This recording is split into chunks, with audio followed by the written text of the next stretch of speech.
Welcome to the Science of Parenting podcast, where we connect you with research-based information that fits your family. We'll talk about the realities of being a parent and how research can help guide our parenting decisions. I'm Mackenzie Johnson, parent of two littles with their own quirks, and I'm a parenting educator. And I'm Lori Cordles, parent of three in two different life stages. Ooh, tomorrow is the day I will have two launched and one in high school. So super yay to me to two different life stages and having two launched, right? Well, yes, tomorrow. Less than 24 hours. It counts. Right? It counts. Totally counts. So today we are not talking about launched children. We are talking about preteens. We sure are. And I mean, just working through these one by one, right? From babies, now we're all the way up to preteens. And we're just looking at how we parent these kids of different ages. We're looking at their developmental milestones, what they can do, or kind of what they're going through. Oh, listen to my rhyme. What they can do, what they're going through. Oh, a little rhymey. But basically, we just want to remind everybody, we know that all kids develop at their own pace. We're talking about typically developing kids and what they tend to go through at certain ages. But we're going to look at the big picture. Our job is really just to provide research-based information for you to help inform your parenting. Yes. And remember to please recognize that there are many factors that impact the rate of development in children. One of those being temperament. We talked about that in season 3. We also look at the environment that children are raised in, their genetics, the people and places and things that happen to them and that they live in. And all those things are impacting the rate of development that they're reaching their milestones at. So we do want you to know that if you have concerns about your child's development, we recommend that you talk to your family healthcare provider or reach out to a local education agency. So Let's go ahead and just kick off this preteen episode by defining what age and stage we're talking about. So according to the CDC, this is the ages of 12 to 14. And others might argue that really it's whatever the beginning of puberty is, that's preteen. That really defines this stage. Yes. And we've said in every episode, there's some debate, years or milestones, what defines it. But this one is really kind of unique in that depending on what resource or research even that you're looking at, some theorists and practitioners, all these people, some say preteens are a separate stage. And some say, no, it's just the transition between childhood and teenage years. So it's a period of transition for sure. Some define it separately and some don't. Exactly. So as you think about it, what would you say? Is it ages? Is it milestones? Is it puberty? Is it what is it? So when we talked through this whole season, I just kept picturing my girls in middle school, physically in that building, the middle school buildings that they were in. And I also thought about myself and my middle school, which we called junior high. So, it was kind of those ages or those grades of school that were 6, 7, and 8, or in some schools it's 7 and 8, or in other schools it's 5, 6, 7.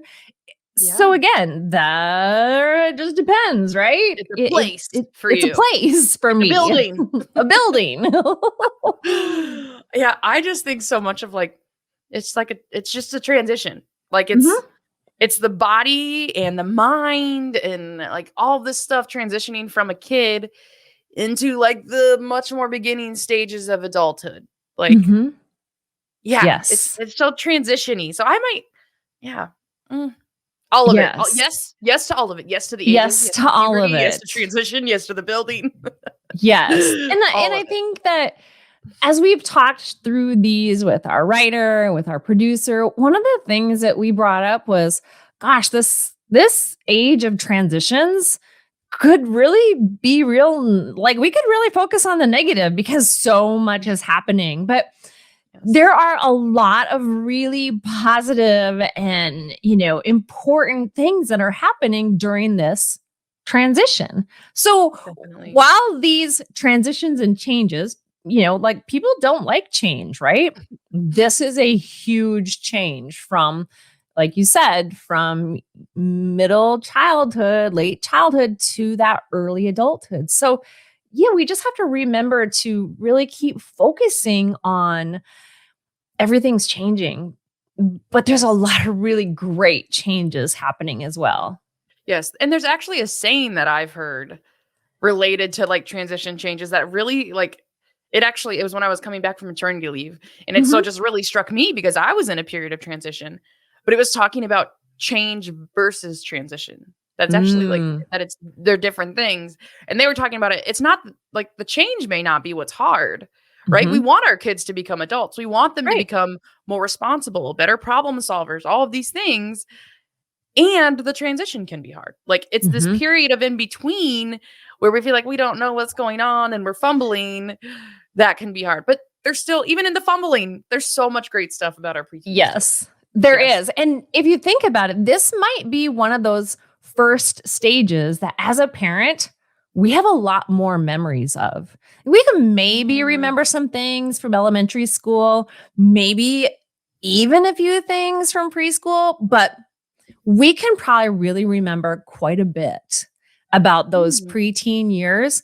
And there might be quite a bit that we hope doesn't have to happen to our own children, right? Those feelings that we had about those transitions. Yes. So, From when you we know, were growing up, like, exactly. So, we also have to take into consideration what feelings and memories are we pulling back into how we're parenting. Okay, so are we ready to talk about the different categories and domains? let's do it. Okay. So when we have been looking at these changes and milestones, we've been looking at these categories as typically occurring, experience across those domains about the same time frame. But remember, every child is different. And we actually found this a bit tougher because our favorite research based resources didn't actually necessarily pull out this idea of preteens as a separate stage. But our experience as parents and the experiences of our friends and family members, we just really felt like we kind of want to talk about this stage separately. Yes. So every week this season, we've kind of leaned into a text on child development by Patterson, and this was not a separate stage in that text. And Mm-mm. so we're kind of punting, which I feel like is very appropriate for a preteen parent to Yes, be using that term like punting absolutely. and punting. And so instead, we're going to focus on some really great research based information from the CDC or the Center for Disease Control. And, basically, there's a lot of change, right? There Social, is. emotional, physical, all of it. Lots of domains to cover. So, should we dive in with that physical, Lori? Let's dive in with physical. So, I like to think of the physical changes as both internal and external. Obviously, right? So those external changes in preteens, we're starting to see things change, right? We're seeing body hair in places that didn't have body hair before. We're seeing physical changes in the shape of their body, the way their body works. And if we think about the changes physically that happen in preteens, this might be where you see children growing 4 inches in a year. Their clothes doesn't fit from September till January or May. And again, this is transition. It's not always going to be this fast rate of physical development, but it's a transition. And I love what you said about as the parent of preteen, everything is different and we haven't experienced this before. And so preteens have not experienced these changes of their body like this before either. And internally, I, of course, love the brain development changes that are happening in the Always. preteen, always. And Always. that is so important for us as parents to really consider. So the preteen brain, it's still making connections. The roads and the pathways are still being formed. But we're talking about the 12 to 14-year-old, right? And we said the brain is not fully developed till 25. So guess what? Their brain is only at the halfway point. Halfway. That's it. And on top of it being just the halfway point, the internal changes based on all of the hormones that are racing through their body. Literally, I like to think about the hormones as sleet and ice and snow. And if you live in a place with sleet and ice and snow at any point of the year, you know what happens to the roads and the pathways. Like they're still there. You know that those roads are there for you to drive on, but you can't find them. They're missing. They're slippery. You slide right off them. And that's really what can happen with the information in a preteen's brain. So they maybe knew the right answer at 2:00, but based on the hormone rush at 6:30 p.m., that answer is gone. They cannot make a correct decision because of the hormones that just iced over their pathway. One of my favorite people is an educator of middle schoolers, and she says, it takes a really special person to be the educator of a preteen. And somehow I got to be that special person. And she says it with a laugh, but she's experienced and educating every day that preteen brain where they knew it 1 minute and the next minute it's as if they've never experienced it in their lifetime. Oh. And the other thing I love about that word picture of like ice on the roads or hormones messing with the neural pathways. Even experienced drivers can go in the ditch. Exactly. Even a kid who seemed like they were so like had it together. Yes. Suddenly those hormones, it's like falling off the road. Like, nope, I don't I don't do things that way anymore. Or yes, it's almost like a little regression, like a little bit like, oh, this isn't not working quite right anymore. Yes, that Jekyll and Hyde, which we can talk about that when you get to emotions or when I get to emotions or whatever. But, all of these things that are changing and transitioning. Yes. And another big one we see is related to their self-awareness. And we've never pulled this out as a separate like domain before, but it's such a huge part of what's happening with preteens, right? Like, holy cow. I picture like the preteen standing in front of the mirror. Like, I just think, one, I am of the age that like there were mirror selfies for me with my like digital camera, right? As a preteen. So that is what I picture when I think of that self-awareness. But really, what's happening with them is they have more concern. They're more aware of the people around them. They're more concerned about their body, right? Yes. One, it's changing, and like I'm kind of measuring that by like what like the people around me, are their bodies changing? Am I early to these changes? Am I late? I might feel self-conscious either way, right? Whether I'm early or late. And so there's just so much self-awareness about their looks and their clothes and their body, which means they can be more prone to kind of societal influence or pressure around what they feel like that's supposed to look like. And so, like eating problems, big concerns about their body or their clothes, things like that. And then the other thing is, like we talked about how like preschoolers and toddlers are pretty egotistical, like they're pretty focused on themselves. That kind of happens here again with a preteen. They get really focused on themselves and how they present themselves to the world, but also they do this kind of like, the word I want is oscillate like a fan. Like they do this back and forth between like, I am super confident. I have very high expectations of myself. And like, oh my gosh, I'm such a loser. I don't believe in myself at all. I don't know what's going on. Like that huge oscillation in how they feel about themselves. They do. That self-awareness. And I think of that self-awareness, again, my educator friend of, the reality of what the middle school hallway smells like after gym class. It's that a mix of, gym class body odors and body spray to cover it up. Just that self-aware, they're self-aware that they just had gym class and now they're spraying half a bottle. They're that transition. Yes. Yes, it is. Yes. Which brings us to emotions, right? All Mhm. those hormones that are racing around inside of their body. The reality is that those hormones create opportunities for more moodiness and Yes. bigger emotions, lots of big emotions, anger, sadness, depression. And as the parent of a preteen, it's really important for us to not diminish the reality of how those emotions feel to our preteen. They feel big to them. And so, Yes. more important is for us to acknowledge that they feel big and then have a conversation about how it's perceived versus maybe the reality of that importance. Just acknowledging that yes, they can feel these big emotions. They might feel more stress from school, more things might feel more challenging than we as the adult perceive that they could be.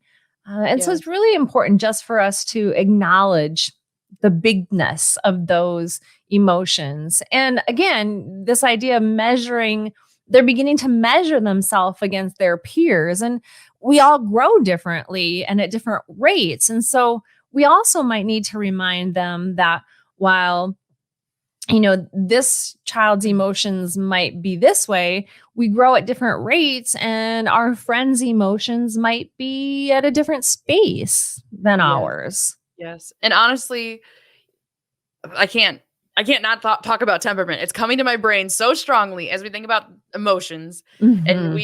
you might remember from season 3 where we talked all about temperament. One of my favorite traits is intensity. And so I'm Yes. thinking about the emotions of preteens. And Mhm. as a high intensity person, I'm thinking about like the way that that's expressed, like the frustration of a preteen that's intense, is like might be slamming doors.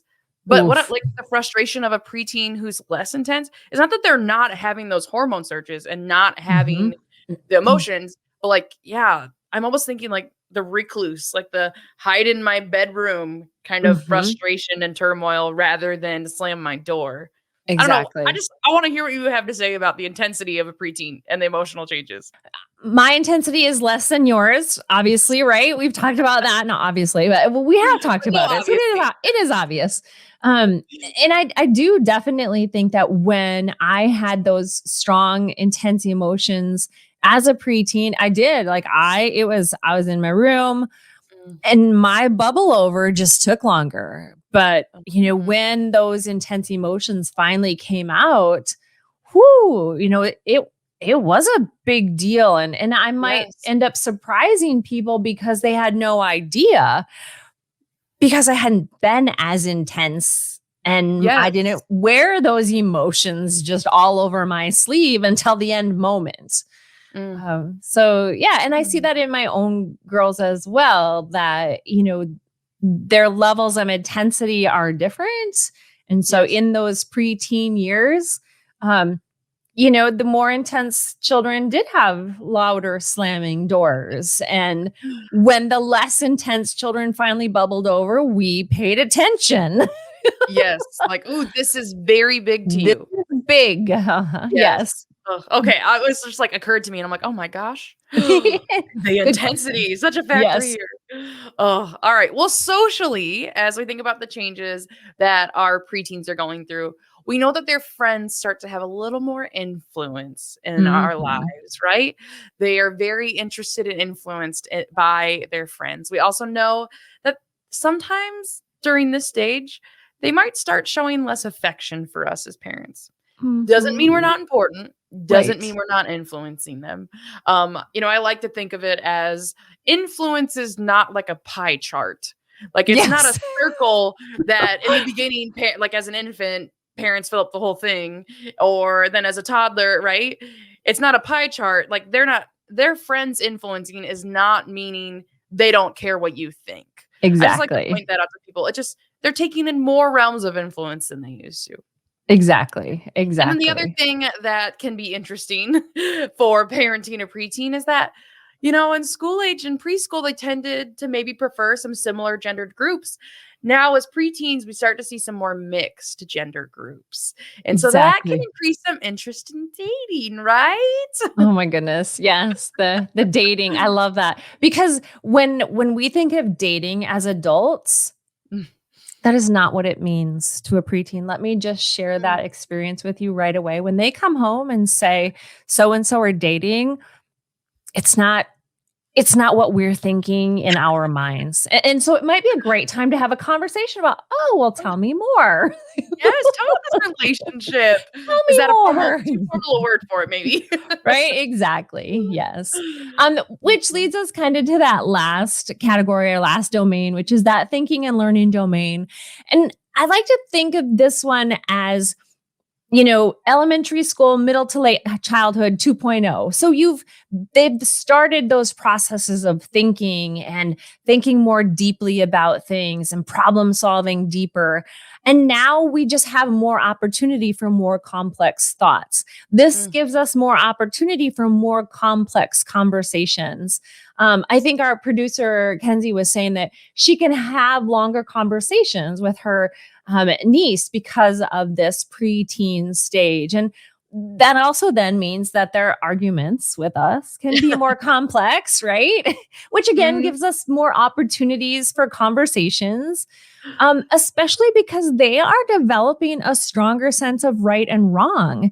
And mm, so they might have some, strong arguments about that was not fair, mom, when the teacher made us all stay in from the only recess we get as middle schoolers because this back row of kids was talking, but we all had to stay in, mom.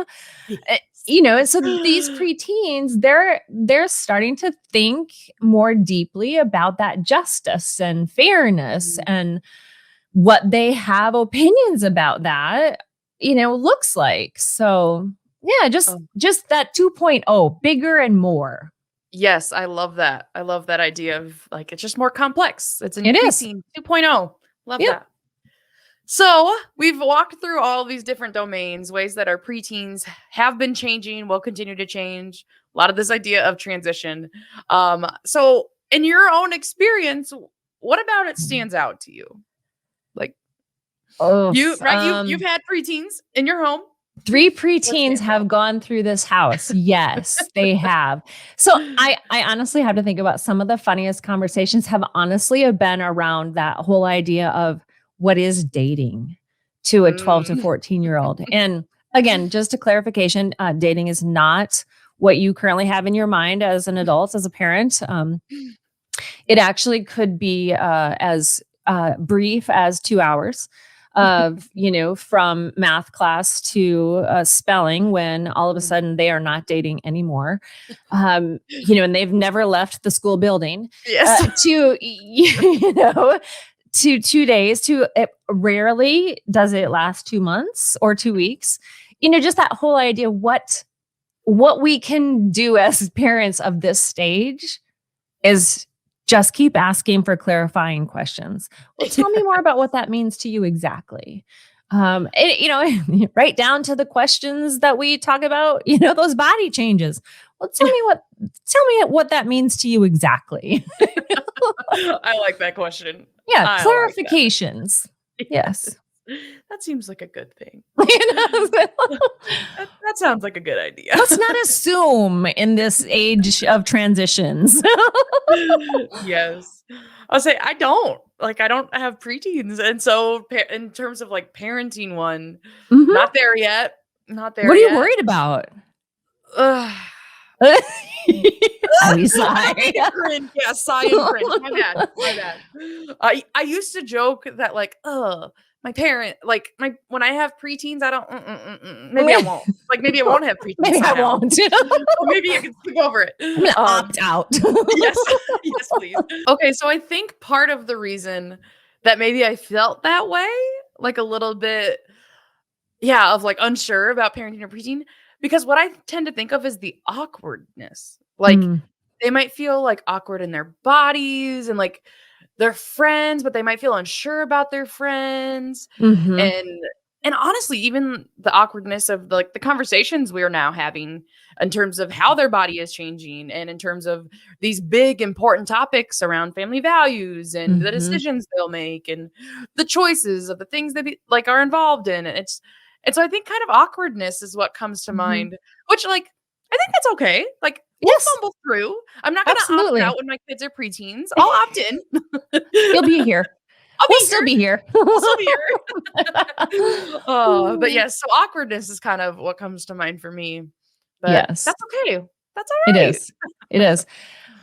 Oh, Mm, all right. So, guidance strategies for the yeah. parents of preteens? Yes, we are the science of parenting, right? Like, We we're are. talking about parenting preteens, and Mhm. so we like being able to understand kinda what's going on with them, what are they going through, but also, like, okay, and what do I do about that? Like, Mm. how can I guide them through this? And so every week so far this season, we've been able to tap into our friend, Dr. Diana Lang, Mhm. with some of her great one-liners, but again, this was one of those times where she didn't have preteens separated out as a separate part Mhm. of development. And so Lori and I are gonna this is gonna be reality. So We are. these are not our like trustworthy research based necessarily. Yes. But in your opinion, Lori, what is a one-liner you might have for describing how to parent preteens? I'm excited to hear Okay. it. Are you ready? I'm ready. I've been working on the delivery of this. Okay, I'm ready. Just when you had them all figured out. Dot, dot, Uh, dot. Then along yes. comes the preteen years. How So it's about okay you? to I'll say Yeah, so it's okay to feel fumbly. That's good. That's good. exactly. Oh, that's funny. I Okay, so thinking about this idea of transition, right? Mhm, I talk about that a lot. But that this is not destiny. Like this is a transition. mhm. Yes, Yes.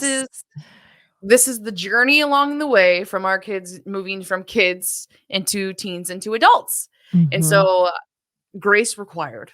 Oh, lots of Like grace. not this is not the ultimate destination. This is the transition.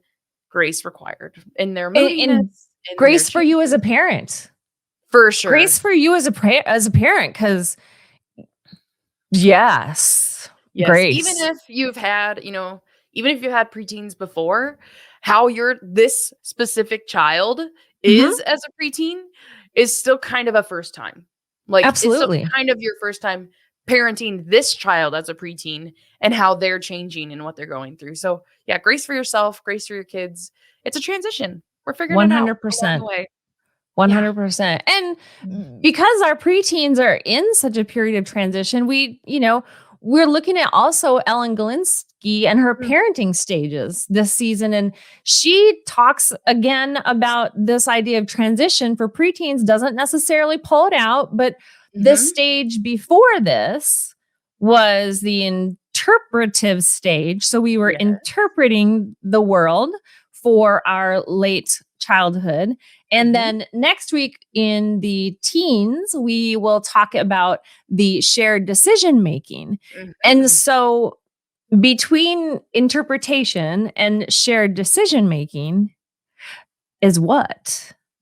And Yeah. so that we're gonna pull some things in ourselves again here. So our reality is, so for us, for me, Yes.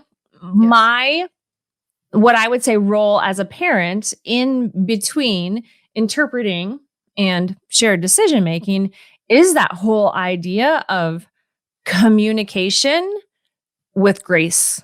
I have Mm, to, as a parent, I'm communicating more and more, but I'm giving myself grace as a parent because, just like you said, I've never parented this particular preteen before. yes. I I have to I have to be able to tap into what we talked about in season 1, that repair, be able to say, I messed that piece up. I'm sorry. I have not, you know, parented a preteen like you before. That's a good thing, right? That's not a bad thing. I am practicing. Sorry, you're the guinea pig. Yeah. I messed that up. Can we do this again? And Mm, I think just that reality of being able to say to your preteen, we're on this road together, let's communicate more. I think that just gives you the opportunity then as you move into shared decision making to just have opened up a whole bunch of different brand new, really cool doors. Mm, That's what I I think. love that. I Hmm. love that. What comes to mind for me as like, okay, as I'll get ready to move into this stage eventually, I think of how we interpret the world. We get to practice that a lot with our school age kids. Hopefully they've Mhm. gotten pretty good at it or they're better at it. And we're not quite to the stage of that shared decision making. And so like how do we balance in between? Mhm. What I'm like, okay, what specific strategy can I think of? Low stakes practice. Love Like that. giving them a chance to practice those skills when the Yes. consequences maybe aren't huge. Like Right. how we can be safe when we're home alone, what kind of choices we Yes. make, what can they opt into? Yes. And so giving them the chance to practice like how they interpret the world and the choices they'll choose to make Mhm. by giving them some more decisions when the consequences aren't huge. Like, Right. yeah, Right. that's Yeah. I mean, like a practical low stakes practice. You can practice it, but let's not give it like you're gonna make these huge decisions on your own behalf yet. Exactly. Yeah. Yes. So those are great real life reality examples, right? So bringing us right into our reality strategies. Okay. So Mhm. there are some really good positive parenting tips from the CDC that gives us some more specific advice. So we'll share some of those before we bring our producer in, right? Yes, So please. one of the first ones is to really take this time to be honest and direct with our preteen. They have opportunities for more complex thought. So Mhm. really, we talked last week about taking the time to talk about risk-taking behaviors like smoking and drinking and drugs. And now, as the preteen, that becomes really even more important. And so, being honest and having really important value driven conversations around those types of things. Absolutely. I'm gonna lump a couple together here that I think really are about like having interest and investment in our kids' lives as Mm, preteens. yes. Getting to know their friends, getting to know their friends' parents, getting involved in their school life, taking an interest in what's going on with them. Again, we kind of talked about it last week with our school agers, this idea of involvement. And with a Yes. preteen, yes, their friends are a huge part of their world, their school, the things they're involved in. And so getting involved in their lives and showing that interest. Yes, absolutely. And then a couple others that kind of play together well are to help them make healthy choices, taking into account their own thoughts and feelings, Mm. allowing them to have the opportunity to express those thoughts and feelings, and showing how you respect them, how they can respect themselves, and how they can respect others. So, helping them make healthy choices and giving them opportunities to practice those healthy choices through the lens of respect. Oh, for sure. And then when there is Mm. conflict, we want to be really clear about our goals and our expectations for our kids, What do we expect from them in terms of grades? What do we expect from them in terms of cleanliness, Mhm. in terms of hygiene, in terms of showing respect and being really Just a clear about fourth of a bottle, not a half a bottle of body spray, right? Yes. And so what are those expectations? But also allowing, our preteen to have input on that, Mhm. how to reach that, how to make those things happen. And so conflict, at every stage is bound to happen, but especially during this stage of transition, we want to be really clear with our expectations while giving them a chance to have input on, the goals and rules that we set. So, Exactly. And we do mhm. have a opportunity to share other resources with you. Yeah. We want to share with you some information from our website. You can go check it out on the right hand side of www.scienceofparenting.org. You scroll down towards the bottom, there's a link that says teens. Now, I know we're talking about preteens, but if you click on that link, you can get to another section that specifically covers that young teen. We have some great articles and resources there from Dr. Kim Greeter. We also would like to direct your attention to a program that Iowa State University Extension and Outreach shares, which is called Strengthening Families 10 to 14. And that's coordinated by Dr. Kathy Hockaday. And those are some great opportunities to share conversations with your preteen, to look through articles and resources, and then practice some ideas, thoughts with them together, and give them opportunities to share with you what they think about those ideas. Totally. And both of those opportunities, like, yeah, if you're nervous about your school age or becoming a Yes. preteen, maybe if you're like me and you're a little nervous about the preteen years, or even if you're already in them, both of those opportunities can help strengthen your relationship, whether you take that program, the Strengthening Families program for Mhm. parents aged 10 to 14, or you check out some of our resources just, on like early dating and on Yes, relationships and stuff like that. Both are just great opportunities to strengthen your relationship with a preteen. So they are. that's good stuff. Well, that brings us, we've made it through most of our episode. I'm a little nervous today. This brings us to our section called Stop, Breathe, Talk, where our producer, Mackenzie Yes. Young, comes in. And, it's kind of based around this idea of our flagship parenting strategy of stop, breathe, take a breath, and then talk. And so Mackenzie comes in and gets to ask us a question, and we don't know what she's gonna ask, and We I'm a don't. little nervous today. I don't know why. I'm nervous about the preteen Oh. question. All right. So today I decided to consult an expert. And this expert, And it wasn't us. Not us. an expert in preteens, and this expert not only has had two children of her own go through preteen years, with the second being a little bit more of a difficult one. She is not only an expert because of her own two kids, but because she has also been a middle school teacher for somewhere around 20 years. And it just happens to be my mom. So she is an expert. Lorraine. There, right? She's awesome. So I called her and said, I want this question to come from you. And the question that she had, well, it was kind of an observation, and then it's kind of going to go from there. So since she's been in middle school for 20 years, she has seen a change in how kids are finding information. Knows that, like, back when I was in middle school, well, she started teaching middle school and I was like in first, second grade. Way back then we used floppy disks. Some of you, I hope knows what a floppy disk that is listening to. Now everything is saved to a cloud. Back then it was 30 computers in the library. Now they some have 1-to-1. In my mom's classroom, they have enough for everybody in each classroom. But what she's noticed is that technology has interrupted developing some critical thinking and problem solving skills.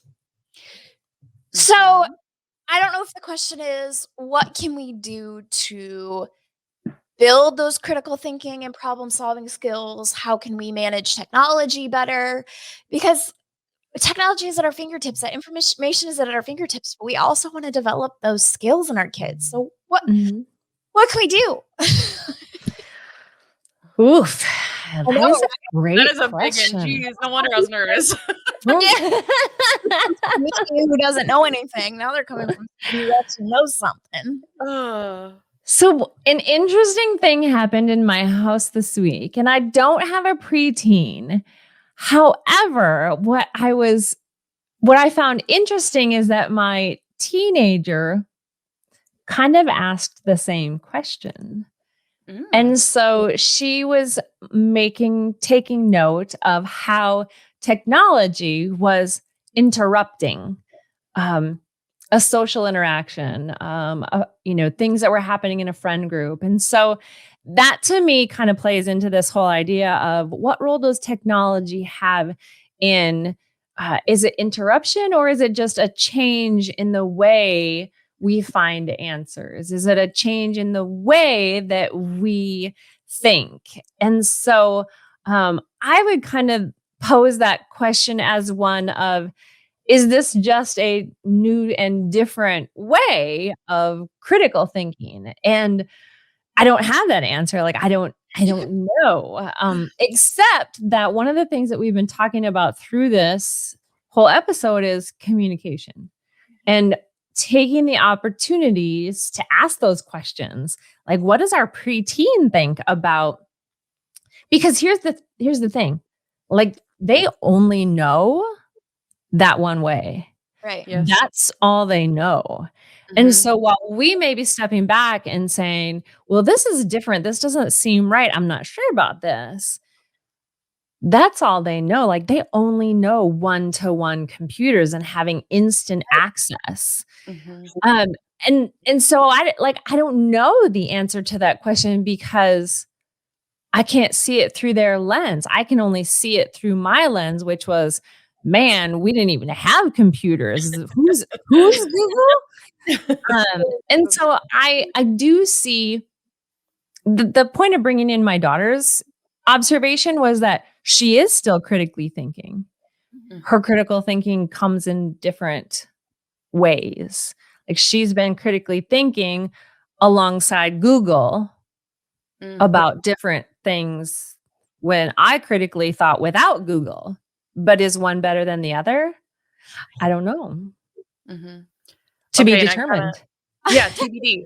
I kind of have an observation around your observation of like, yes, it's just maybe the different means of coming through this stage of the critical thinking.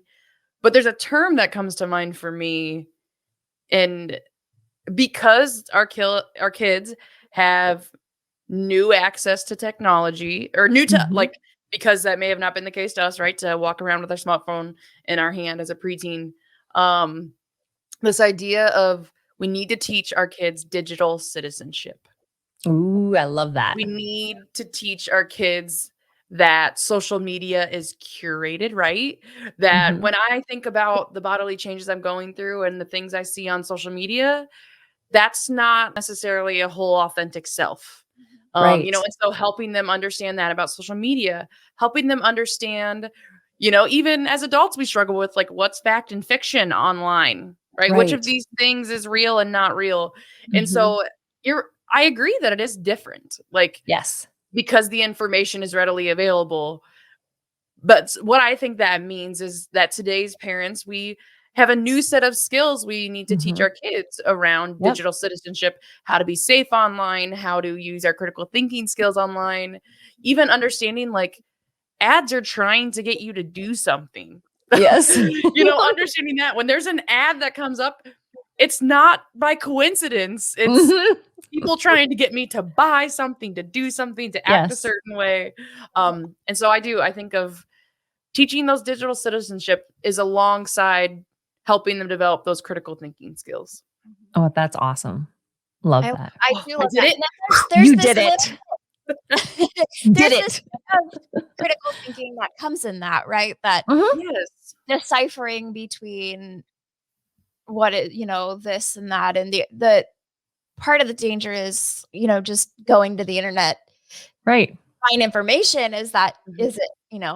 There's a lot of this talk right now. Is it true? Is it not true? And you have to be able to through that. And I think that that's one of the things that like she sees as a concern is that it's just looking it up, or if you ask a simple question, they're just going to look it up rather than thinking sift through what might be, which is a very valuable skill. But you can maybe practice that. The other thing is it's maybe a conversation on how much technology or how often technology should be. Because like she's a middle school teacher and there are kids with iPads and phones and Apple Watches and all of that access to technology that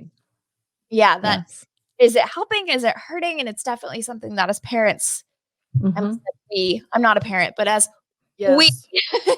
we go through that to think about how it is helping and hurting, and then how can we teach them that citizenship, like you said. So I also think, I mentioned like, so as parents, that means we have to, and it's like, oh, good. That's one more thing I need to try to figure out. Right. But beyond that, it also like one of the, that can be a harder thing at indoor plates, but we can also see this newfound level of resourcefulness in a generation that is a digital native, that grew up with this technology, they might have a better sense of, I don't believe everything I hear because I have a way to look it up. So I think like there's a balance, of course, of resourcefulness, but I think that is another skill that we can kind of see. Like it's easy to only look at the dark side of it, and there's some positive there too. Absolutely. Excellent question. Good job. Yes. Such a good one from the experts. From the real life people living it. Real life realities. Yes. She is retiring this year. So, I had to tap into her while quickly. School. So, yeah. Yes. Awesome. Well, thanks, Kens. Oh, yeah, getting a chance to kind of slow down. Yeah, if I just list off all the things preteens are going through, I may not remember to stop and ask that question. So that's a good one. But yeah, we talked about, this preteen. It's kind of this puberty, ages 12 to 14, this period of transition between, not yet a teen, but also not a kid. Yes. So kind of both of those things, and lots of change happening here. And we know we want to give lots of grace, and for ourselves and for them, we want to fumble through the awkwardness and continue. We do. Right? We do. It's all awkward. It's all weird. It's all awkward. So thank you for joining us today on the Science of Parenting podcast. And remember to subscribe to our weekly audio podcast on Apple or Spotify or your favorite podcast app, and watch the show on video each week, and join us on Facebook or Twitter at Science of Parent to see our content in your feed. Yes, please do come along with us as we tackle the ups and downs, the ins and outs, and the research and reality all around the science of parenting. The Science of Parenting is hosted by Lori Kothals and Mackenzie Johnson, produced by Mackenzie DeYoung, with research and writing by Barbara Dunn Swanson. Send in questions and comments to parenting@iastate.edu and connect with us on Facebook and Twitter. This institution is an equal opportunity provider. For the full non-discrimination statement or accommodation inquiries, go to www.extension.iastate.edu/diversity/ext.